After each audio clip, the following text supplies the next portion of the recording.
Let's talk about principles. So I know we talked about this chapter of the giving advantage for businesses. Can you maybe dive into that one? It's a really counterintuitive notion in the Bible, but the Bible asserts the following with quite a degree of confidence. In Deuteronomy 15:10, Moses says, if you give generously and enthusiastically to the poor, you will be blessed in all of your undertakings, which is an astonishing claim for a couple of reasons. First, the Bible never makes guarantees because the Bible doesn't want to be an ATM machine where if you put in code, you get out a certain result. There'd be no notion of faith if that was the case. This is a guarantee, but the Bible doesn't make guarantees. The other is it totally against the whole idea of one would think happens when one gives. Jess, if I gave you this bottle of soda, I would have one less and you would have one more. That's kind of just the nature of giving things, the nature of exchange. But what the Bible says is that when it comes to giving to the poor, that doesn't apply. What the Bible says is that if you give to the poor, you will be blessed in all of your undertakings. And all of your undertakings are specifically and without a doubt material. So the Bible is saying the more you give to the poor, the richer you're going to be. So totally counterintuitive notion for a few reasons. But the Bible doubles down on it because in the book of Malachi, I think it's Malachi 3:10, the prophet says exactly the same things. He just uses the word storehouses, but it's exactly the same concept. So there's a lot of confidence both in the Bible and in the prophetic interpretation of it that this is true, that the more we give generously and enthusiastically to the poor, the wealthier that we'll become. Then I asked the question, well, is this true? Has modern social science confirmed this or refuted it? And the literature shows that it's absolutely true. The literature is very clear that, and this is from all kinds of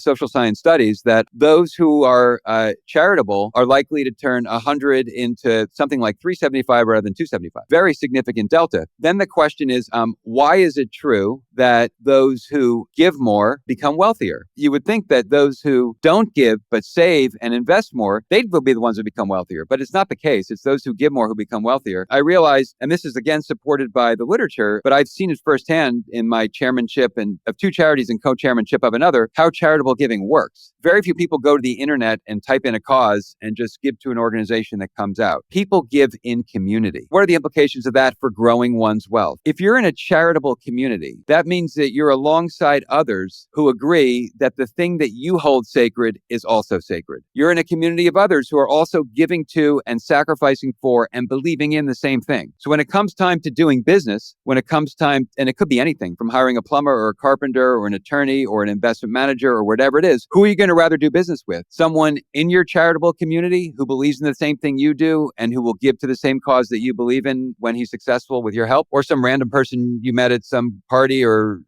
got some introduction or on the internet or whatever. Of course, you'd rather work with the person in your charitable community. And I think that's one of the ways that explains, and there are several others I list in the book, but that's one of the ways that explains why those who give become wealthy.